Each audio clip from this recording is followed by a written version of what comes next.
Hello, kamusta tayong lahat?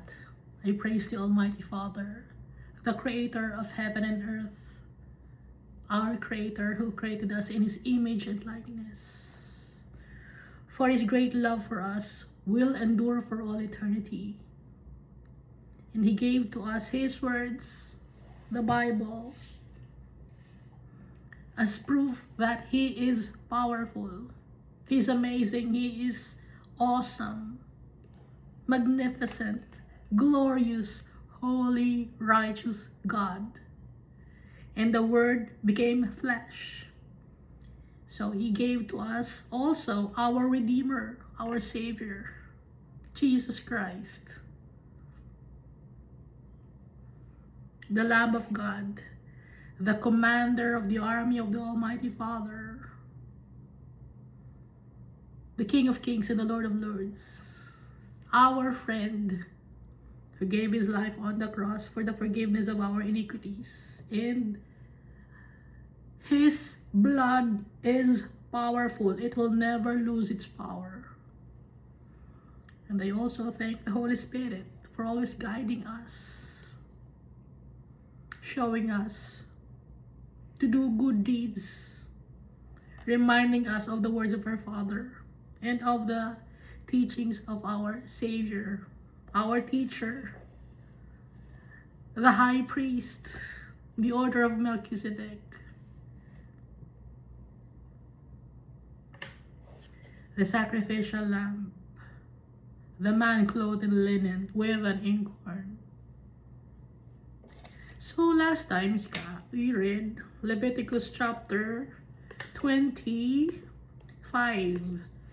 Dito sa Leviticus chapter 25, binabanggit yung Sabbath of the 7th year.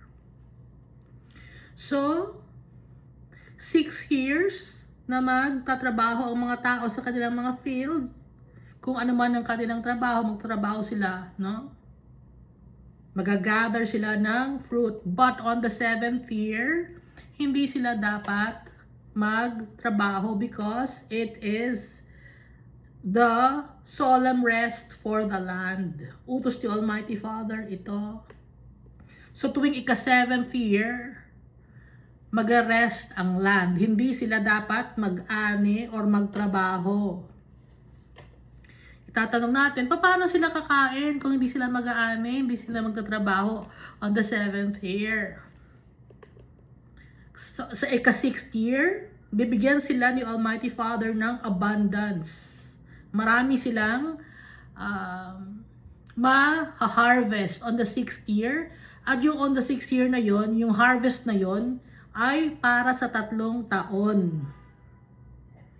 So hanggang ika-9th year yung harvest na yon. Kaya on the 7th year, hindi sila pwede magtrabaho. Ngayon on the 8th year, so ang count na naman ay 1, may natira pa silang harvest from the 6th year. So kakainin nila yon, no? First in, first out. Parang sa mga fast food, kung ano yung unang naihanda, yun ang unang ilalabas at i-serve. Kaya yung land on the 7th year, dapat mag-rest. Laging nire-reiterate ni Almighty Father ang rest. Bakit? Ipinapaalala sa atin ni Almighty Father na ang rest ay siya. Sa Kanya natin makukuha yung rest. At yung buhay natin dito sa lupa, magkakaroon ng rest tayo lahat. Saan natin makukuha ang ating rest? Pag tapos na ang mission natin dito sa mundo. Pag binawi na ni Almighty Father yung lives natin, makakauwi na tayo sa tatay natin, yung soul natin, babalik sa tatay natin, or if we are disobedient, sa eternal damnation.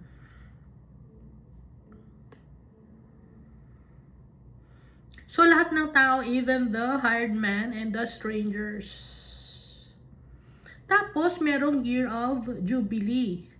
Yung year of Jubilee, every 49th year.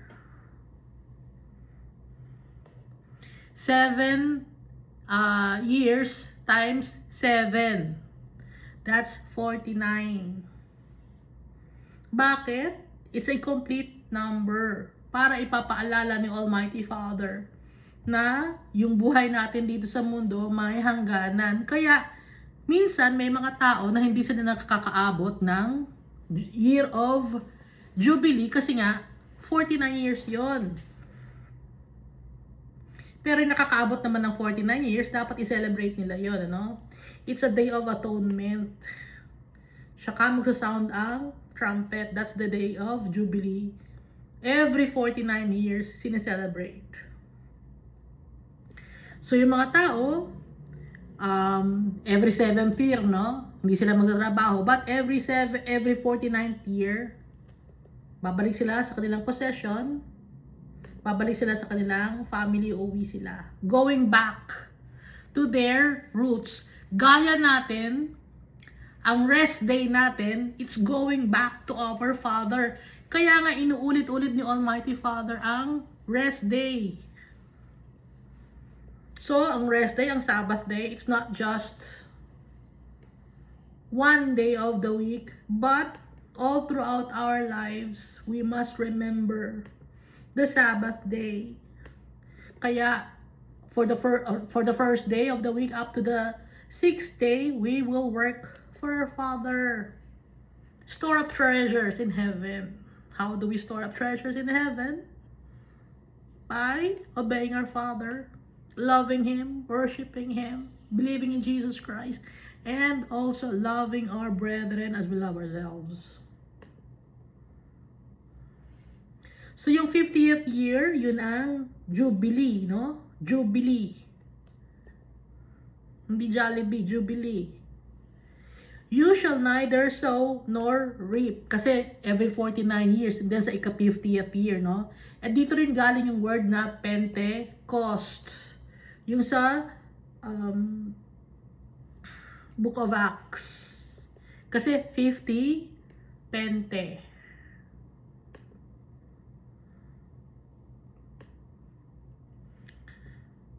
So, hindi sila dapat mag-gather ng grapes or magtrabaho. No work. Titigil ang mundo. Titigil sila sa pagtatrabaho. Dahil yon ay holy day or holy year. Year of Jubilee. 1 year yon. Ika-50th year, 1 year yon. Isi-celebrate nila, hindi sila magtatrabaho. Babalik sila, i-return yung kanilang mga pagmamayari.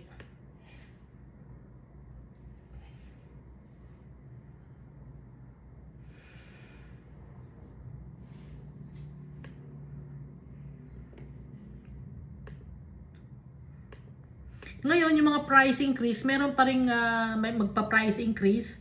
According to the multitude of years, you shall increase its price. Anong price yon? Yung price yon, yun yung price ng mga commodities. I-increase nila kung malayo pa sa Jubilee year, no? O year of Jubilee. And according to the fewer number of years, you shall diminish its price. Pag malapit na ang year of Jubilee, bumababa na ang presyo. For it sells you according to the number of the years of the crops. Diba, tapos na yung year of Jubilee, o tataas na naman ang presyo niyan. Pag malapit na yung year of Jubilee, pag malapit na yung ika-50th year, dahil 49 years yun, ano, tapos ika-50th year, magdi-diminish yung presyo.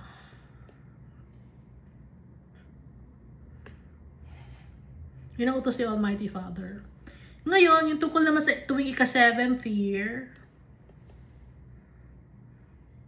dahil di nga sila magtatrabaho, no, yung nabanggit dito sa may Sabbath of the 7th year, sa verse 3.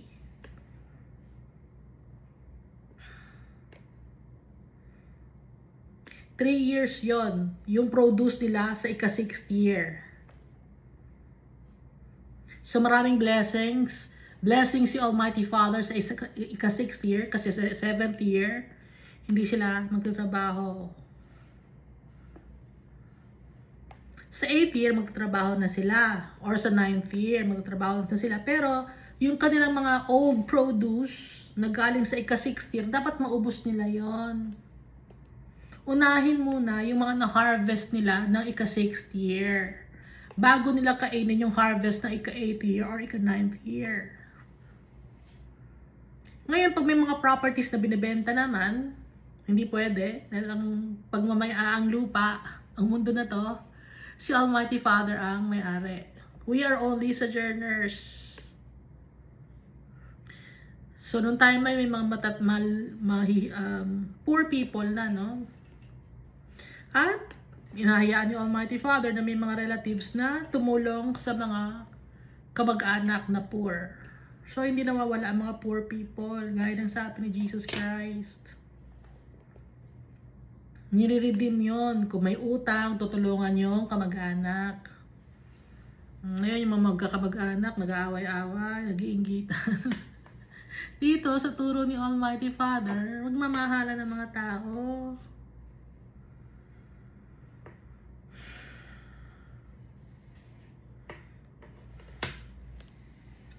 Pag may utang, tulungan yung kamag-anak. Huwag niyong chichismisan pa, tapos lalo niyo pang ilulubog.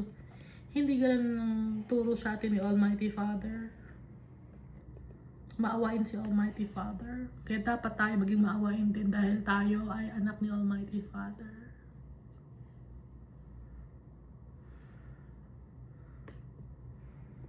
Ngayon, kung ang binenta naman niyang bahay, kung hindi naman niya kaya na i-restore yung kanyang sarili, ngayon, yung possession niya, ibebenta niya, pero in the year of Jubilee, ika-50th year, mababawi niya yon. Ngayon, kung ang nagbenta naman siya ng bahay sa walled city, example ng walled city ay Jerusalem. May mga bahay sa loob ng Jerusalem, walled city, parang subdivision. Pwede niyang ma-redeem yon. Within a full year, he may redeem it. Pero kung hindi mababawi or hindi niya mabayaran, halimbawa isinanla niya or ibinenta niya, pero gusto na niya ulit makuha, no? Dapat within a space of full year makuha niya yon. Kasi kung hindi niya makukuha yon, doon na yon sa kanyang pinagbentahan or pinagsanlaan yung lupa na yon kung sa walled city. Pero kung outside the walled city naman, like sa villages, walang wall na nakapalibot dun sa village na yon, kundi nasa labas siya na, no? Marirelease yung lupa niya or yung property niya sa year of Jubilee. Ika-50th year. Pero yung mga Levites, may CD sa mga Levites, the Levites may redeem at any time. Halimbawa, yung mga Levites, pwede nilang kunin ng kanilang mga lupain kahit kailan nila gusto. Ngayon, kung isang tao naman na nag-purchase ng house from the Levites, ito naman ay marirelease in the Jubilee. Dahil kung saan nakatira yung mga Levites, pagmamayari yun ng mga children of Israel. Dahil yung mga Levites, wala naman silang sariling property.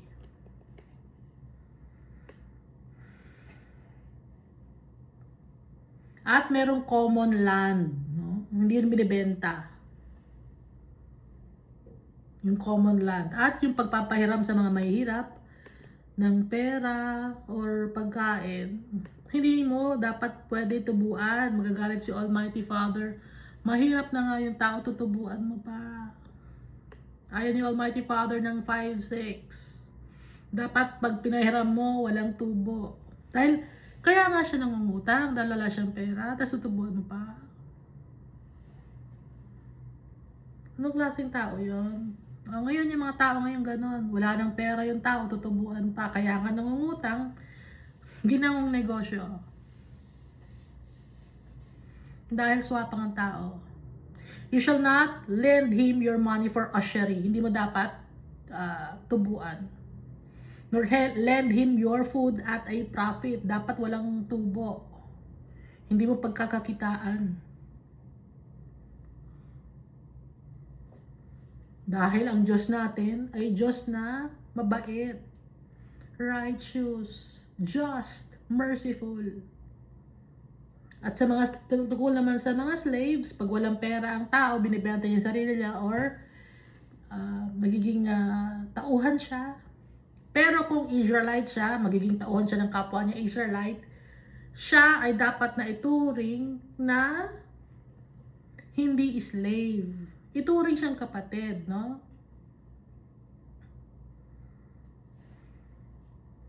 Pero dapat ma-release siya sa Year of Jubilee habang nangutang siya sa'yo, tapos nagtatrabaho siya sa'yo. Pero sa Year of Jubilee, dapat palayain mo siya. Hindi na siya dapat magsilbi sa'yo. Siya at ang kanyang mga anak at ang kanyang mga pamilya. Dahil ang nagmamay-ari talaga sa atin, ang nag-create sa atin, si Almighty Father. Kaya hindi dapat matapang ang mga tao or very severe, no? Or rigor sa mga tao. Ngayon, kung may mga males and female slaves naman from other nations, pagmamay-ari mo sila. Pero kung Israelite, hindi mo sila pagmamay-ari. Dapat mo silang i-release.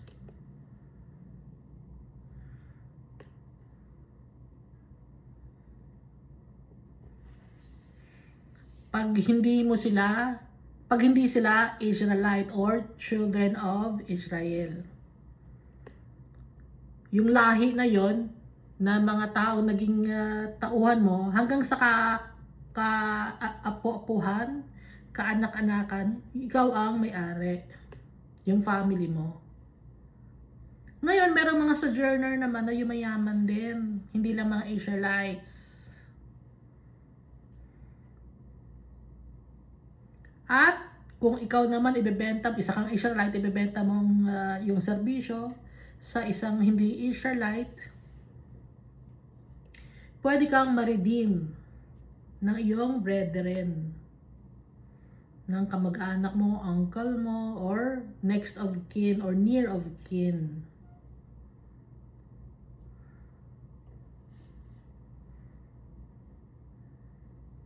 Kung meron mang many years ang natitira, dapat yon ay mabayaran.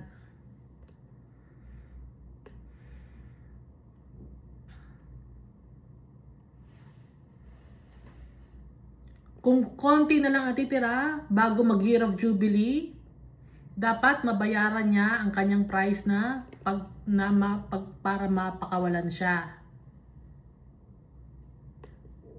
At he shall be with him as a yearly hired servant every year, renewable.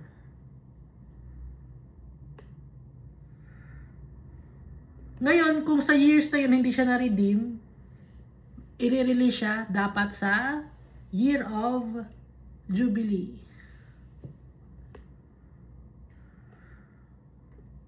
For the children of Israel are servants to me, sabi ni Almighty Father, they are my servants whom I brought out of the land of Egypt. Ako, sabi ni Almighty Father. Ako ang brought them out from the land of Egypt, sabi ni Almighty Father. I am the Lord your God. Si Almighty Father, makapangyarihan. Okay? Leviticus chapter 26. You shall not make idols for yourselves, neither a carved image, nor a sacred pillar shall you rear up for yourselves, nor shall you set up an engraved stone in your land to bow down to it, for I am the Lord your God. Inulit na naman ni Almighty Father ang tungkol sa mga carved images and sacred pillars. Carved images, sculpted man, or molded images, hindi dapat gumawa ng idols. Ano ba yung idols? Graven images, idol, sinasamba, bine-venerate, ino-ofera ng pagkain, hinahalikan, hinahawak-hawakan, yayakap-yakap ang bato, semento, kahoy, picture. At ano naman ang sacred pillar? Ang sacred pillar, example ng sacred pillar ay obelisk. Yung obelisk, Meron ito sa city ni Vatican. Merong obelisk doon. Sa basilisk. Basilisk, Tagalog, basilica, basilisk means snake. Merong obelisk sa city ni Vatican. Si Vatican ay isang pagan goddess. Merong obelisk doon. Kino-consider yon na sacred ng mga Egyptians, no? So, sacred pillar yon.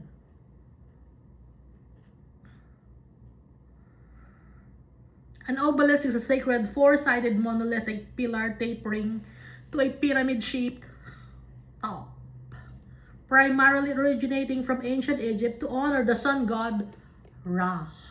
Sinasamba ang sun, no, or yung araw.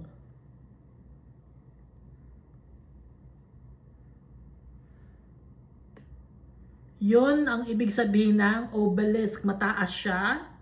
And then sa dulo, four corners or four-sided. At ito ring obelisk na to, ito ay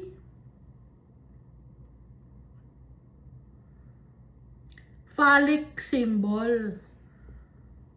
Rooted in ancient Egyptian sun worship. Bakit meron sa city ni Vatican na sun worship? Anong ibig sabihin nun? Bakit siya may ganon? Alam nyo na, no? Alam nyo ba? Hindi nyo alam. Iska, alam ko. Bakit may sun worship siya? Ang Vatican, city of Vatican, city ni Vatican, may isang pagan goddess. Meron siyang obelisk. Sa basilisk. Obelisk. Sa basilisk, merong sacred pillar.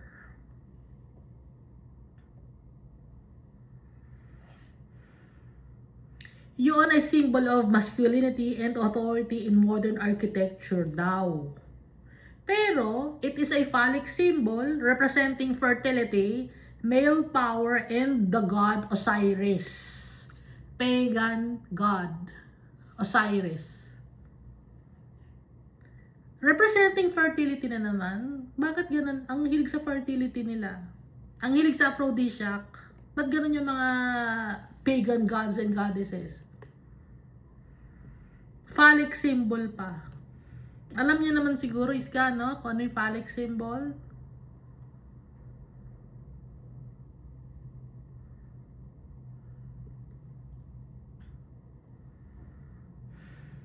Hindi lang sa city ni Vatican, merong obelisk. Maraming obelisk. All over the world. Yung mga heroes ninyo, merong mga obelisk yan. Nandun yung kanilang mga mukha. And then, meron silang obelisk. No? Dito lang sa lugar natin, maraming obelisk. Sa monumento, may obelisk. Laging may ganon. Sa Washington Monument, meron ding obelisk sa Washington Monument. Saan pa ba yung obelisk meron?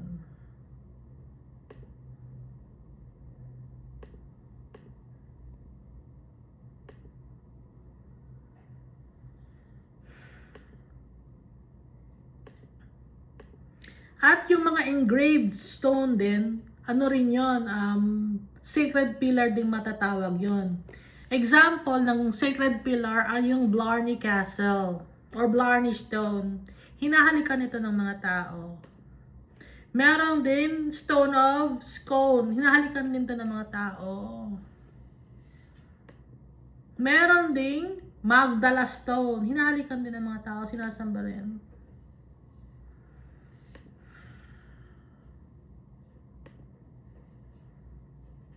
Rosetta Stone, the Code of Hammurabi, kung saan nakalagay ang code ni Hammurabi, sinasamba rin ng mga tao.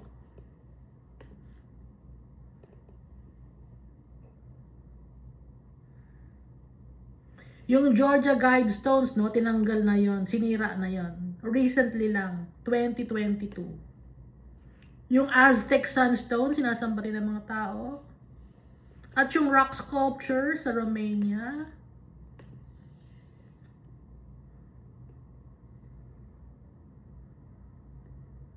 Tampa ba? Mga bato na sinasamba ng mga tao, hinahalikan. Gaya itong example ng Blarney Stone sa Ireland, hinahalikan nila yung bato. Bakit ganon? Para raw magkaroon sila ng gift of gab. Magaling magsalita, magaling mangloko. Para gumaling sila magsinungaling. Kay Almighty Father ba yun? Hindi yun kay Almighty Father. At saka isa pa, yung graven images, no? Yung graven images, buong mundo, maraming sinasamba ang mga tao na gawa sa semento, kahoy. Pero ang mga country na pinakamadaming mga graven images, nakasalagay dito sa search ko, India. India is generally considered the country with the highest number of graven images. Iba-iba. Nakita niyo naman siguro ang country ng India. Ano ang country ng India? Maganda ba yung country ng India? Iba pang country, no? Nepal. Marami ring graven images dito. Sri Lanka, Cambodia, Indonesia, and Thailand. Sawadee-kap. Maraming mga graven images.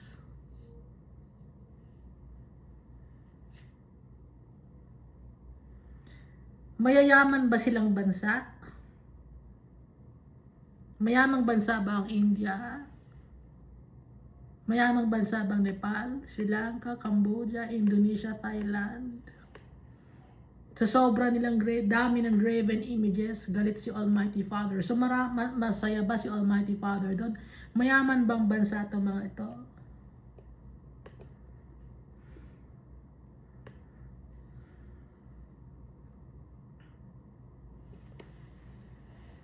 Verse 2 of Leviticus chapter 28. You shall keep my Sabbaths and reverence my sanctuary. I am the Lord. Lagi niyong iintindihin ang Sabbath, yung rest day ninyo. So, first day up to the sixth day, iintindihin natin dapat ang Sabbath day. Itong Sabbath day kailangan maayos ako. So, on the first day up to the sixth day, dapat maayos ang lakad ko para sa rest day, makapagpahinga tayo. If you walk in my statutes and keep my commandments and perform them, perform, not just hear the words, not just memorize it, not just understand it, but perform them.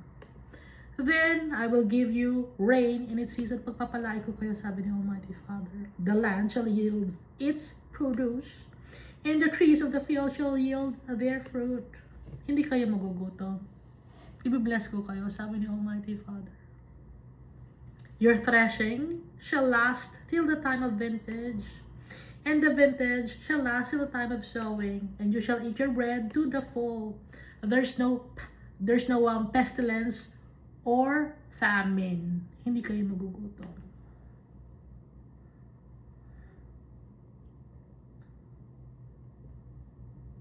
Isa pa, no, yung most famous na engraved stone ay ang the black stone lodged in the corner of the Kaaba in Mecca.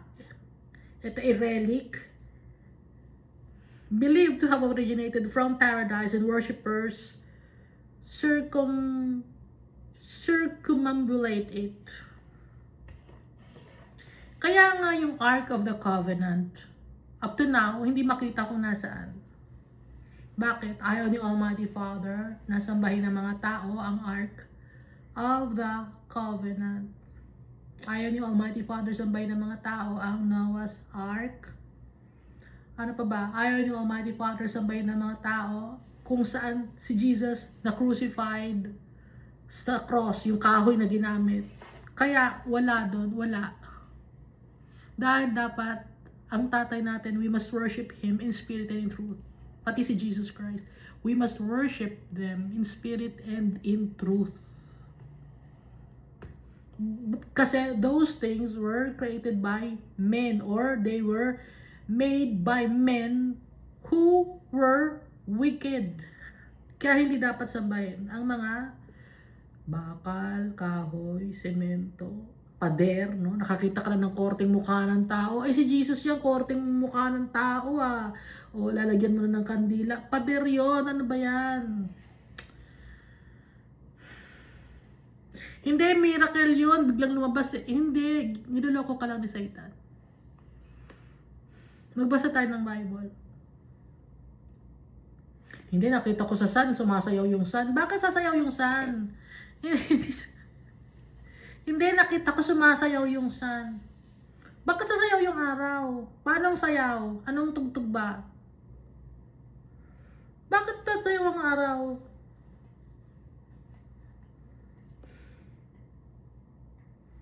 Walang dancing sun, walang dancing moon.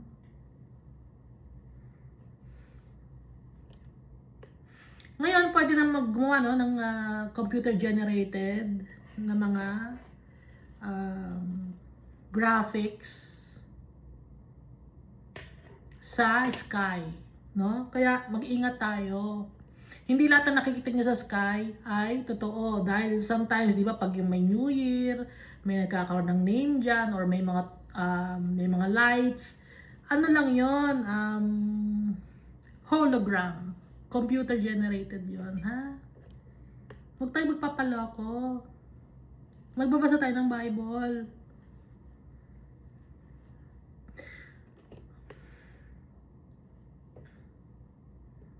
Isa pa palang sinasamba ng mga tao ay yung the coronation stone na ginagamit ng mga British monarchs. Isa pang sinasamba ng mga tao ay yung Moai of Easter Island.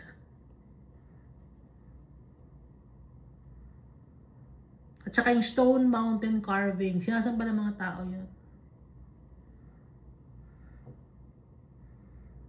Ang sabi ni Almighty Father, huwag sumamba sa mga graven images or idols, huwag sumamba sa mga sacred pillars na tinatawag, dahil hindi yung totoong Diyos. Mga semento lang yun. Gawa ng tao. Madumi ang kamay ng tao.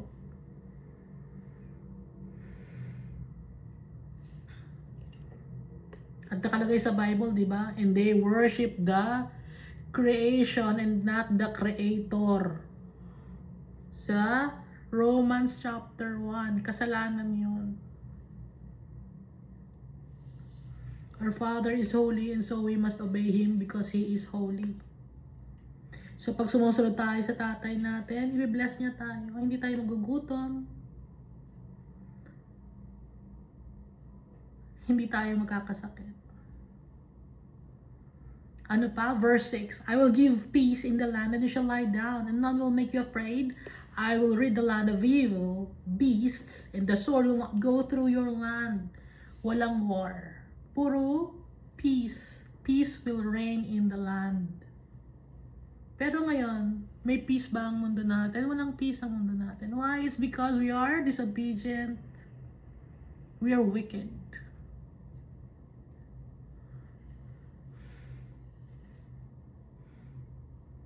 We don't want to listen to our Father. Kaya magulo ang mundo. May wars and rumors of wars. Ang daming mga tao nagkakasakit kung ano-ano sakit ang lumalabas or nagiging sakit ng tao. Hindi na hindi na makasunod ang science. Sa sobrang dami ng sakit ng tao, hindi na ma-distinguish ng science ano ba ang sakit meron ng tao to. Kasi nga, it's pestilence from the Almighty God.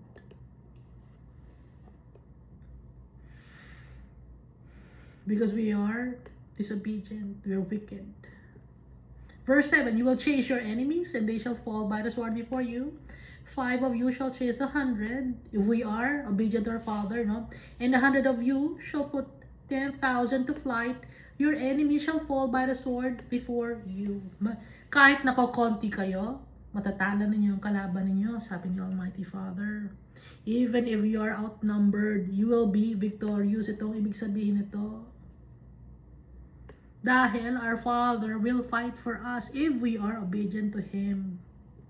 For I will look on you favorably and make you fruitful, multiply you and confirm my covenant with you. Ano lang ang gagawin natin? Do not worship idols. Do not worship sacred pillars. Do not create. Verse 10. Pag sinunod natin si Almighty Father, you shall eat the old harvest and clear out the old because of the new. Nare-replenish ang blessings ni Almighty Father. Fresh food every day. I will set my tabernacle among you, and my soul shall not abhor you. Mamahalin ko kayo, hindi ko kayo iiwan. My soul shall not abhor you, sabi ng Almighty Father, yung soul niya. Hindi tayo kaiinisan. I will walk among you and be your God, and you shall be my people, sabi ni Almighty Father. Napakabait ni Almighty Father. I am the Lord your God, who brought you out of the land of Egypt, that you shall not be their slaves. I have broken the bonds of your yoke, and made you walk upright. Ako ang nagturo sa inyo kung ano ang dapat na gawin para maging righteous. Ako ang nagturo sa inyo, tumulong sa inyo para matanggal kayo sa slavery, sabi ni Almighty Father. Verse 14, verse 14.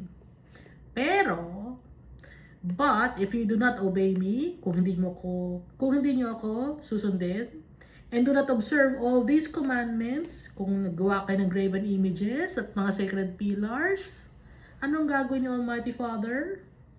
And if you despise my statutes, or if your soul abhors my judgments, so that you do not perform all my commandments, but break my covenant, anong gagawin ni Almighty Father?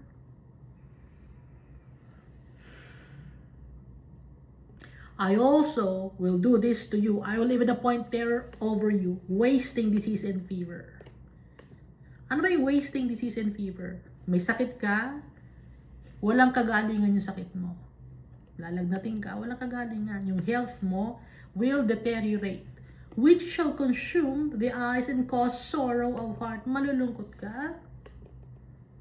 Hindi mo magugustuhan na makikita mo.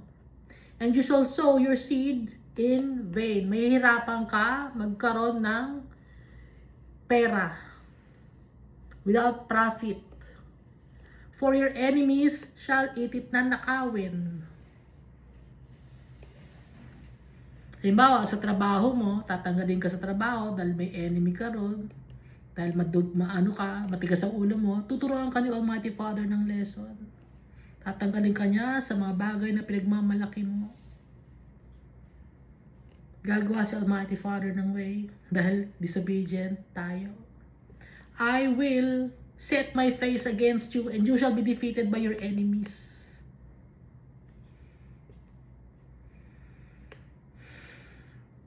Those who hate you shall reign over you, and you shall flee when no one pursues you. Wala kang katahimikan. Tago ka ng tago. Perform ka ng perform. Para to please people.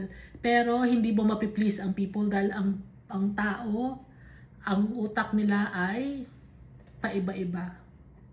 Unstable.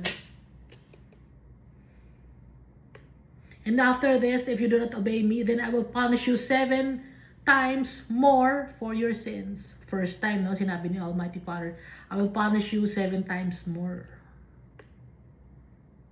Kung titignan natin ang mga countries na maraming mga graven images, magaling ba ang kanilang country? Pinagpapala ba sila ni Almighty Father? Maraming gutom. Ang country natin, marami ring mga graven images. Maliit ang tingin sa atin ng ibang mga nations. Dahil yon sa kasalanan natin. Gaya ng India, Sri Lanka, Cambodia, Indonesia, Thailand, ka-level natin.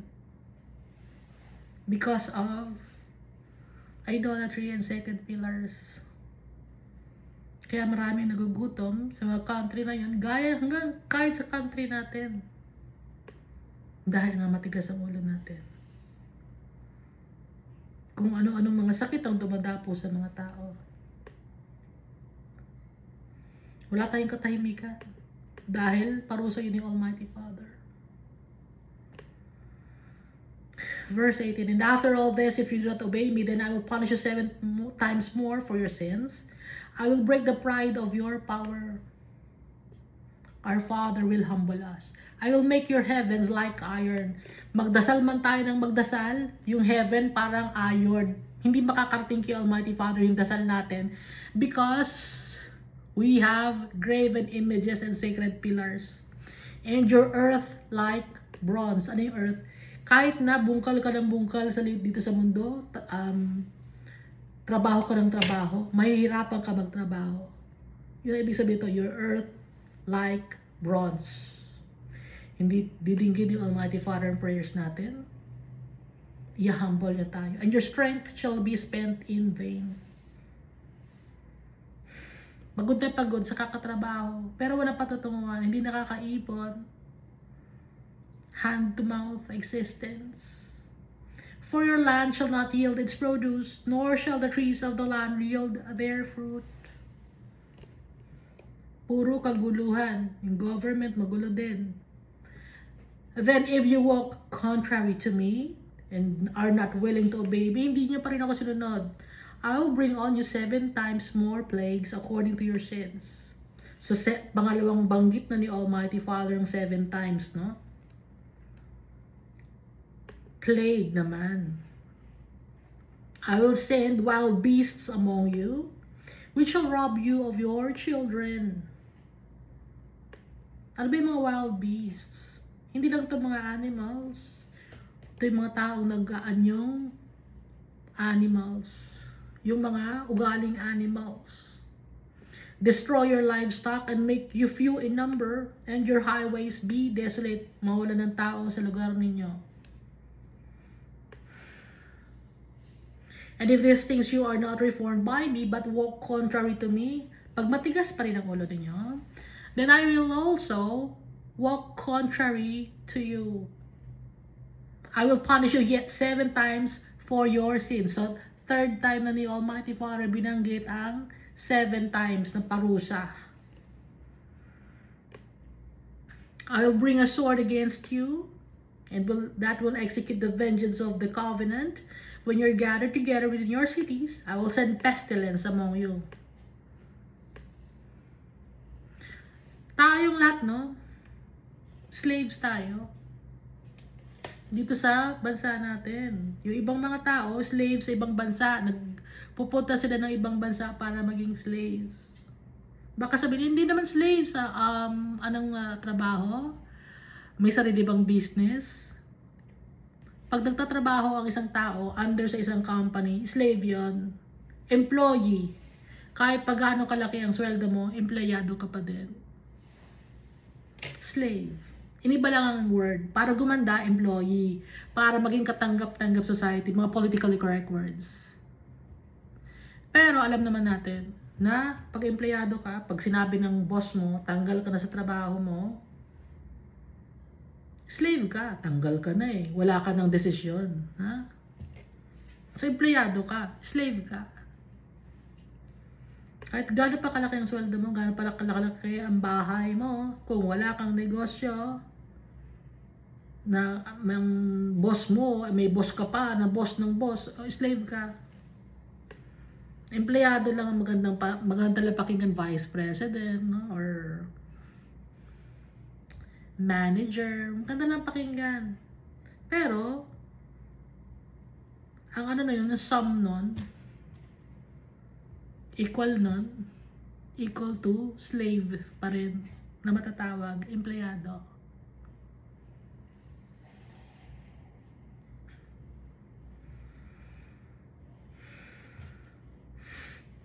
Ang daming nasisirang buhay na tao.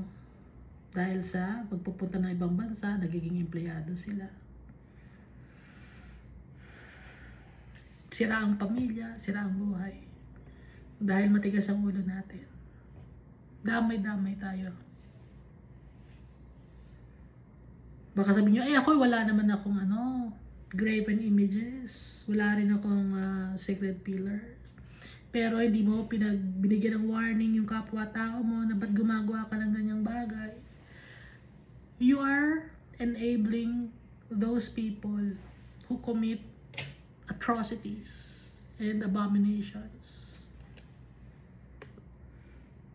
Kaya, pinaparusahan tayo ni Almighty Father, damay-damay tayo.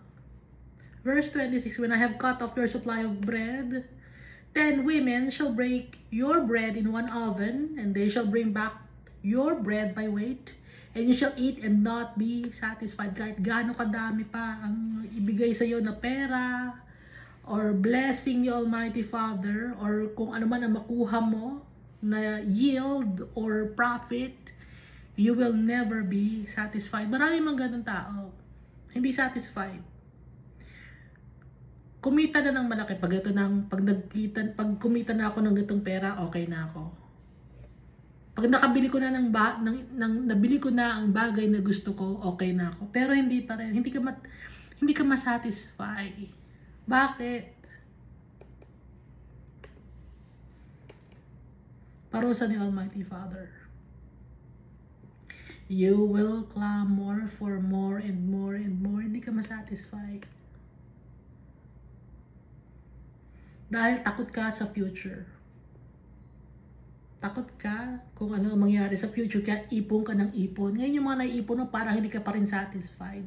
Kahit sobrang dami na ng mga material things mo at saka mga pera mo sa bangko, hindi ka pa rin masatisfied, hindi ka pa rin masaya.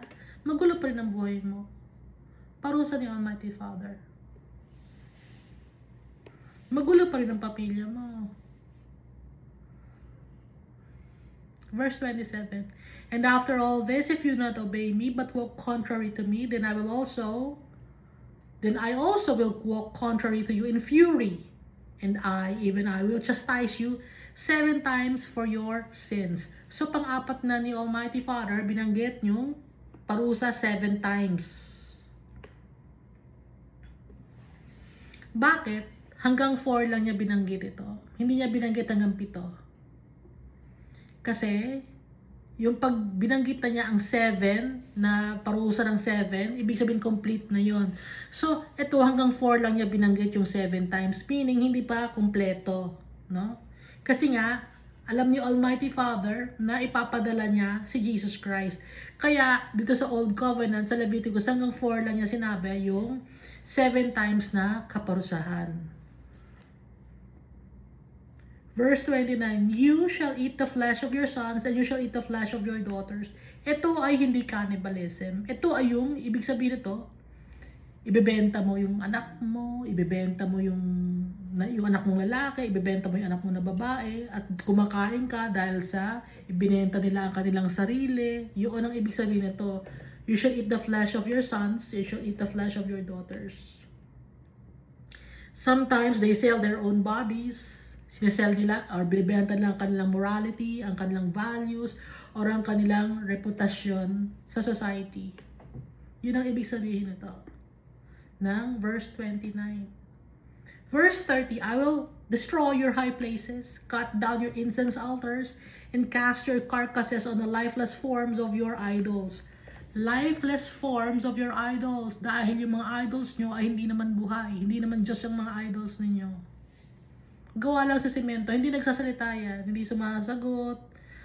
Ano lang yan,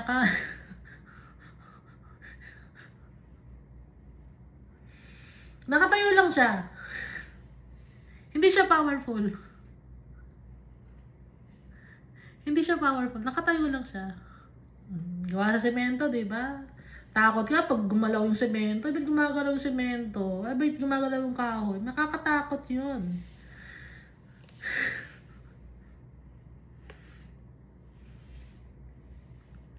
Sometimes, no, sabi, ay ba't umiiyak yung yung babae na semento or kahoy? Yung pala nilagyan ng asin na may tubig.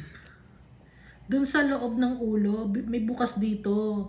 Tapos, chinek nila, ay may butas, may asin. Kaya yung asin, kaya yung pag tinikman nila yung luha na lumalabas sa mata ng kahoy o simento ba yon, maalat. Sabi, hindi maalat yan kasi luha yan. Hindi, asin pala yon. Tingnan nyo ang kalokohan ng tao para lang masabi na milagro.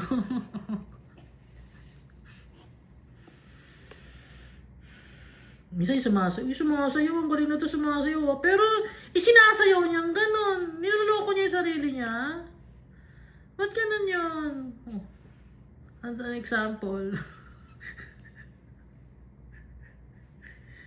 Ang magandang example. Magandang example ah.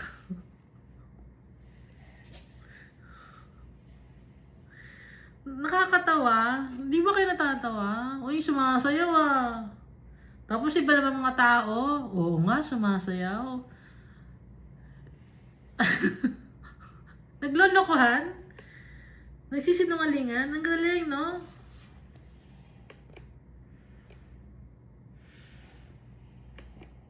Verse 31. I will lay your cities waste, and bring your sanctuaries to desolation, and I will not smell the fragrance of your sweet aromas. Yung mga ino-offer ninyo, hindi ko tatanggapin yan, sabi ni Almighty Father. Sisirain ko yung city niyo. So, ano itsura ng city natin ngayon? Ang dumi, di ba? Ano ba kayo nadudumi, ha? Yung city sa India, yung sa Sri Lanka, sa Thailand, dito lang sa atin. Ang dumi, di ba? Kasi ang dami nating mga graven images. Dami nating mga sacred pillars. Lahat ng bahay meron. Ay, lahat ba? Ako lang. Karamihan ng mga bahay meron.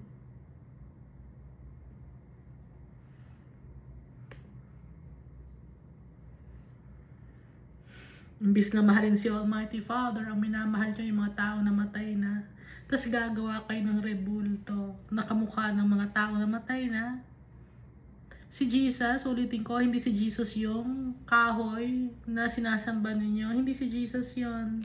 Hindi pwedeng pumasok ang Spirit ni Jesus sa kahoy. Hindi pwedeng pumasok ang Holy Spirit sa kahoy. Naintindihan ba? May nakakaintindi ba? Hindi pwede. Kadumihan yon. Ang Holy Spirit sa atin nakatira. Dahil tao tayo, we are created in God's image and likeness. Yung tayo ay create ni Almighty Father. Ganyan yung makahoy, tayo nag-create nun. Hindi pwedeng dun mapupunta sa ang Holy Spirit. Hindi mapasok ang Holy Spirit sa kahoy, sa semento, sa bakal, kahit naginto yan. Hindi yun humihinga. Yung kahoy. Hindi, inaalala lang namin. Sinong inaalala ninyo? Kung talaga naalala niyo si Almighty Father, si Jesus Christ at mahal niyo siya, susundin natin ang sinasabi. Pero hindi niyo ginagawa dahil mas gusto niyo ang inyong tradition, culture and tradition, na mali ang itunuro sa inyo at ayaw niyo makinig sa totoo. Kaya ano na nangyari sa land natin? Verse 32, I will bring the land to desolation, and your enemies who dwell in it shall be astonished at it. So lahat ngayon tayo, away-away tayo, di ba? Government, from the highest office to the lowest office.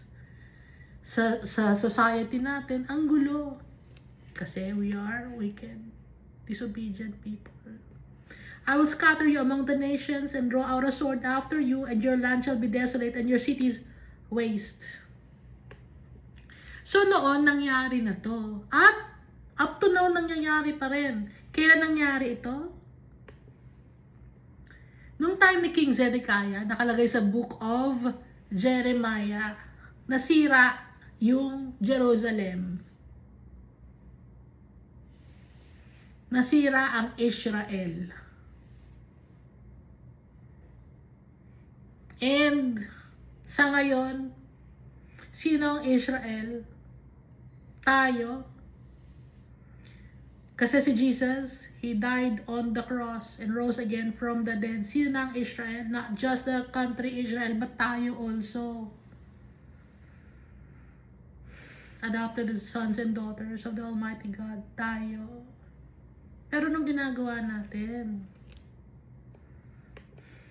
Verse 34, then the land shall enjoy its Sabbaths as long as it lies desolate, and you are in your enemies' land, then the land shall rest and enjoy its Sabbaths.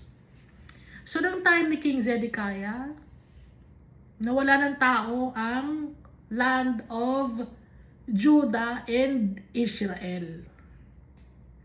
Ano nangyari ngayon? Natahimik ang lugar. It enjoyed its Sabbaths. Nagkaroon ng katahimikan. Na-rest ang lugar. The land shall enjoy its Sabbaths. Natupad or yung pinangako ni Almighty Father na pag hindi nyo siya susundin, hindi natin siya susundin, the land shall enjoy its Sabbath. Mawawala ng tao. Gaya na nangyari nung time ni Nebuchadnezzar, ni King Nebuchadnezzar, nung hinakot yung mga tao papunta sa lugar ni King Nebuchadnezzar, no? At saka dun sa Persia.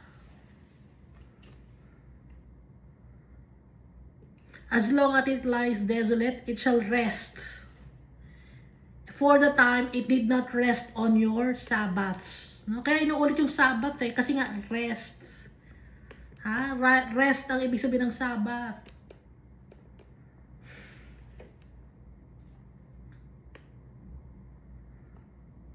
So may rest day tayo. Yung rest day natin, pag uwi natin sa tatay natin, yun ang Sabbath natin, ng buhay natin.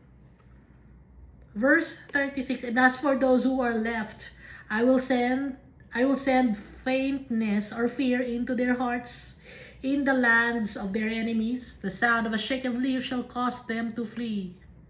They shall flee as though fleeing from a sword, and they shall fall when no one pursues. So, nangyari ito. Nung time ni King Zedekiah,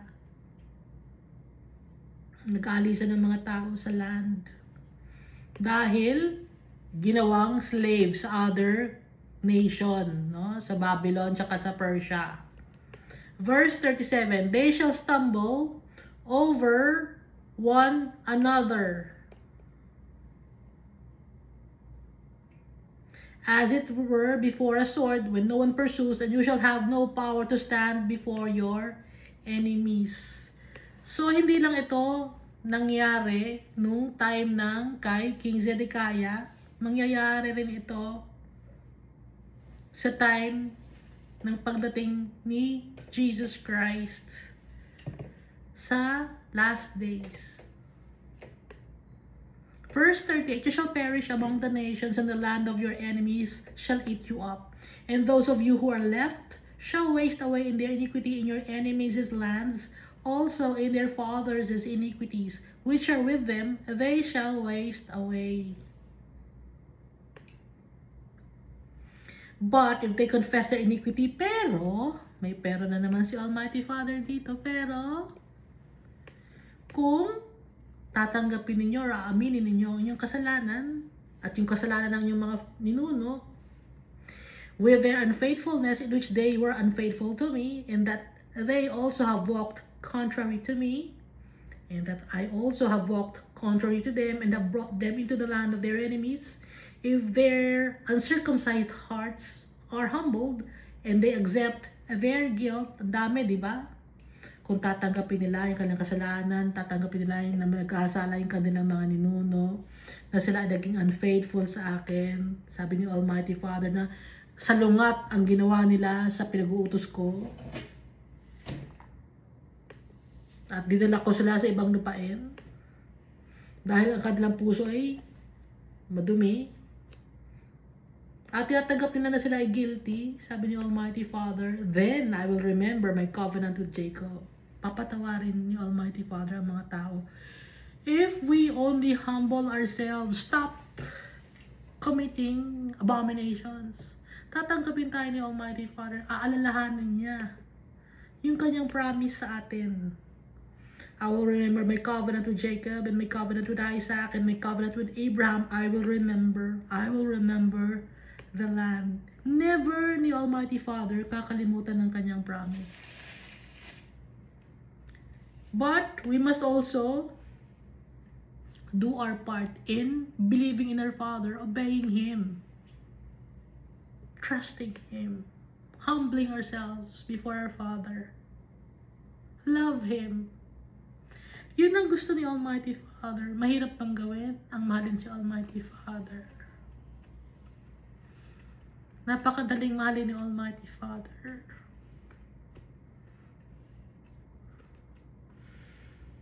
Matigas lang ang ulo natin. Gusto nating sundin ang sarili natin. Akala natin magaling na tayo.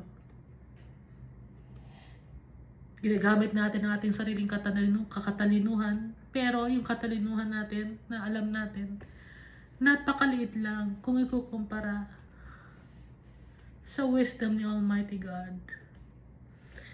So Almighty Father lahat ang nakakaalam lahat. And so we must obey Him.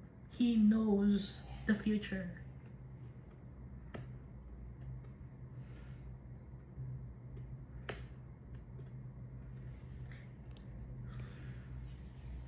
Verse 43, the land also shall be left empty by them, and will enjoy its Sabbaths while it lies desolate without them.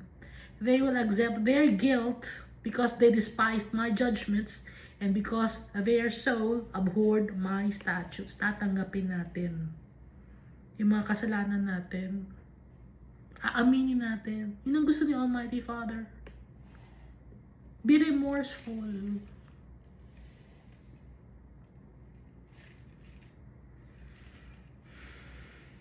Yet for all that, when they are in the land of their enemies, I will not cast them away, nor shall I abhor them, to utterly destroy them and break my covenant with them.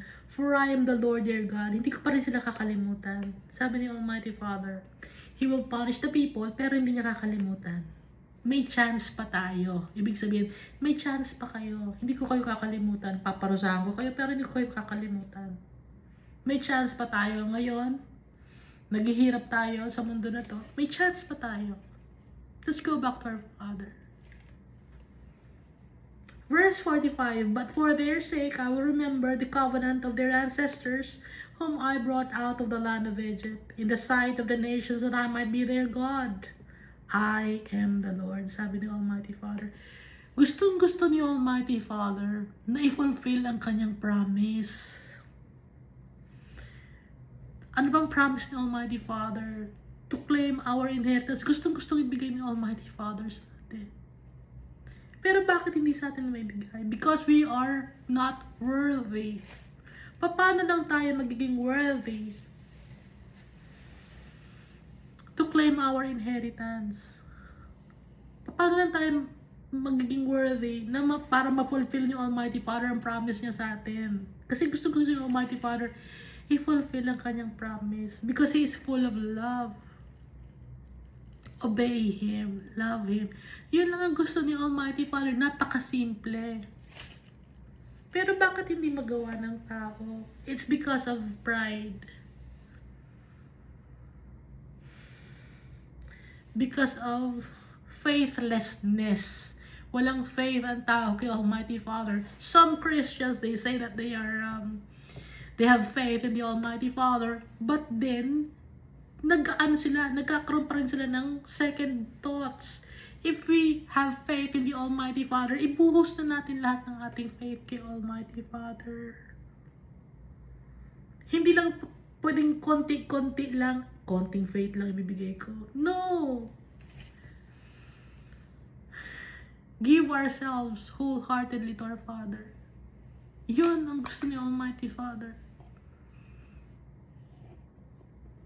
And in everything that we do, we must ask the guidance of our Father, for He knows best for us.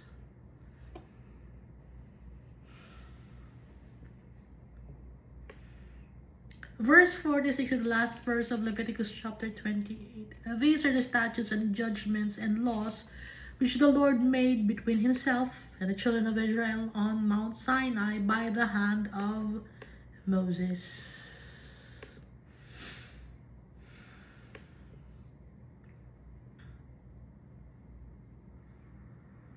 So ito, yung Book of Leviticus, ito ay lahat ng mga nandito binanggit ni Almighty Father sa Mount Sinai. Utos niya tungkol sa priesthood at kung anong mga gagawin ng mga tao.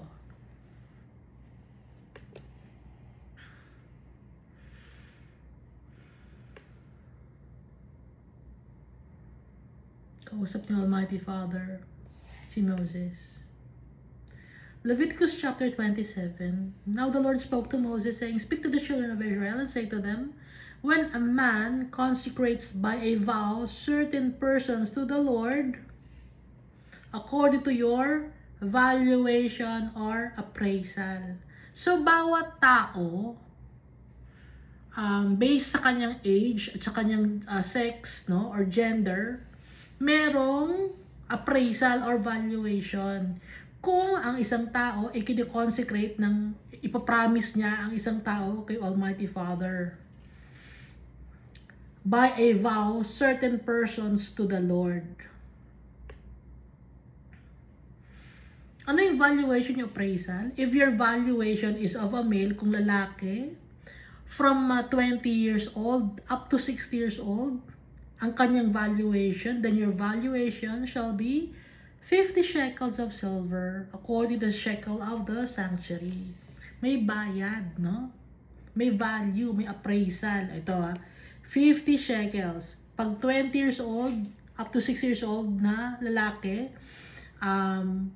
they consecrate by a vow to the Lord, no? Lalapit sila kay Almighty Father. Tapos, magva-vow sila, may promise sila kay Almighty Father. Ipapromise nila yung tao na yon. May bayad yon, 50 shekels of silver value.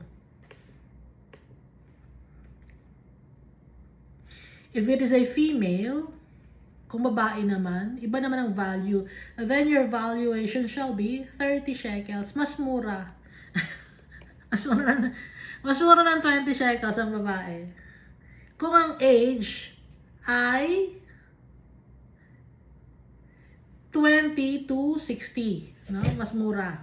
And if from 5 years old up to 20 years old, then your valuation for male shall be 20 shekels. Ano ba, 5 years old yung bata, lalaki, hanggang 20 years old siya, 20 shekels ang bayad sa lalaki. Pero kung ang babae naman ay 5 years old up to 20 years old, and for a female, 10 shekels naman, mas mura ng 10 shekels. And if from a month or 1 month lang yung baby na lalaki, up to 5 years old, then your valuation for a male shall be 5 shekels. So habang tumatanda, tumataas ang kanyang valuation, yung lalaki at yung babae. Although yung babae mas mababa ng konti ang kanyang valuation or appraisal. And for a female, your valuation shall be 3 shekels of silver. So that's for a month old up to 5 years old. And if from 60 years old and above, di ba, 60 years old na yung babae o lalaki, no? Nagbaba na yung valuation niya, ha? If it is a male, then your valuation shall be 15 shekels na lang. Ayan, ha? 60 years old ka na. 15 shekels na ang value mo na lalaki. Pero pag ang babae, and for a female, 10 shekels ka na lang kasi 60 years old and above ka na, no? Pero pag 60 years old ka lang, or 20 to 60, 50 shekels sa lalaki, sa babae, 30 shekels.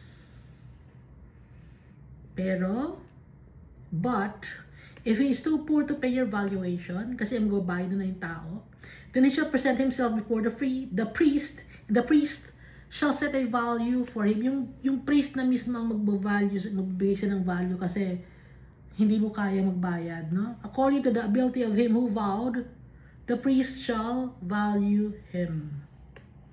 If it is an animal that men may bring as an offering to the Lord, all that anyone gives to the Lord shall be holy.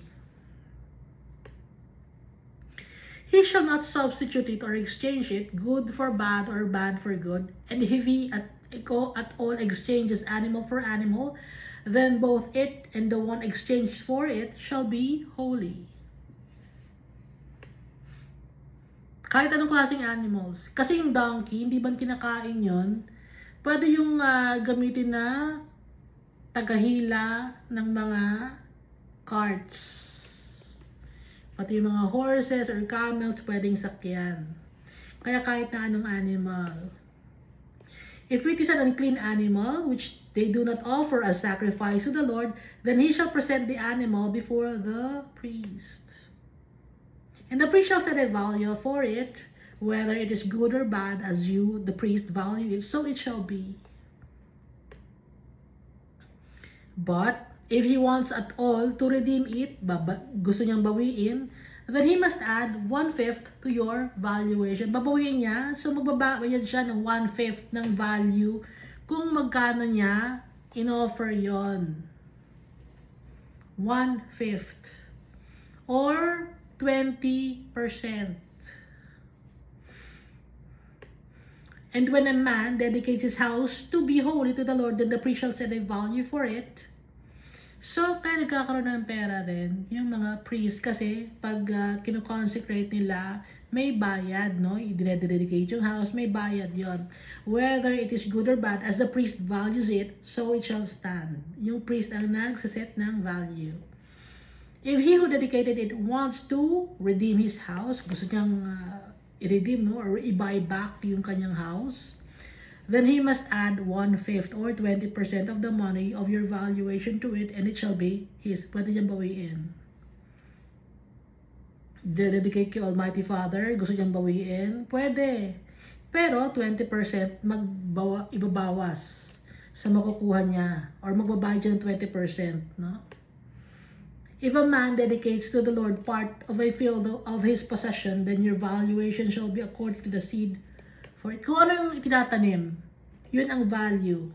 A homer of barley seed shall be valued at 50 shekels of silver. So, depende kung ano ang itinatanim sa land na yon. Yun ang value. Yung priest ang magsaset. If he dedicates his field from the year of Jubilee, according to the valuation, it shall stand. Madalang lang na may tao na maka-experience ng Year of Jubilee kasi 50 years yon, no? Except na lang kung may tao na umabot ng age niya ng 100, so nakadalawang Year of Jubilee siya. Pero usually, isa lang ang na-experience ng tao na Year of Jubilee. Merong mga tao na hindi nakaka-experience ng time na to ng Year of Jubilee, no? But if he dedicates his field after the Jubilee, then the priest shall reckon to him the money due according to the years that remain till the year of Jubilee, and it shall be deducted from your valuation. And if he who dedicates the field ever wishes to redeem it, gusto niyong bawiin, then he must add 1/5 of the money of your valuation to it, and it shall belong to him. Pwede niyang kunin ulit, pero may charge na 20%. But if he does not want to redeem the field, or if he has sold the field to another man, it shall not be redeemed anymore. But the field, when it is released in the Jubilee, shall be holy to the Lord as a devoted field. It shall be a possession of the priest. Pag na-release sa Year of Jubilee, mapupunta na sa priest yon. If a man dedicates to the Lord a field which he has bought, which is not the field of his possession, then the priest shall reckon to him the worth of your valuation up to the Year of Jubilee, and he shall give your valuation on that day as a holy offering to the Lord.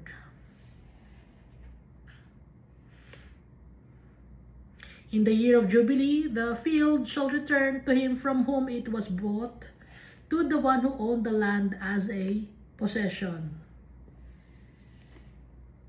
May babalik. Kung saan binili, mapupunta doon sa kung sino man ang may own ng nag-own ng land. And all your valuations shall be according to the shekel of the sanctuary, 20 geras to the shekel. Dito nakabase ang value. 20 geras to shekel. Yung value ng sanctuary. Ang nagsiset ng value according sa priest. But the firstborn of the animals, which should be the Lord's firstborn, no man shall dedicate, whether it is an ox or sheep, it is the Lord's. Pero pag mga panganay na mga animals, hindi pwede yung i-dedicate as a,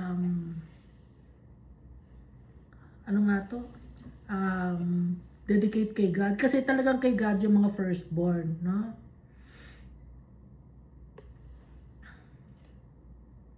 Hindi siya pwedeng i-redeem. Okay? Kasi ito yung mga inire-redeem to. Ngayon, pag in-offer mo kay Almighty Father yung mga firstborn, hindi mo na yan mare-redeem. Kasi yun ay mga firstborn like ox and sheep. Hindi siya pwedeng i-dedicate. Dahil automatic na lahat ng mga firstborn na perfect kay Almighty Father. And if it's an unclean animal, then he shall redeem it according to your valuation kung unclean, no? And shall add 1/5 or 20% of it, or if it is not redeemed, then it shall be sold according to your valuation.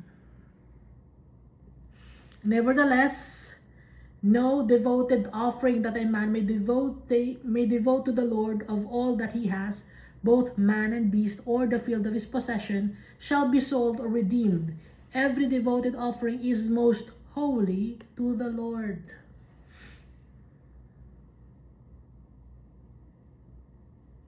Lahat ng ino-offer kay Almighty Father is holy.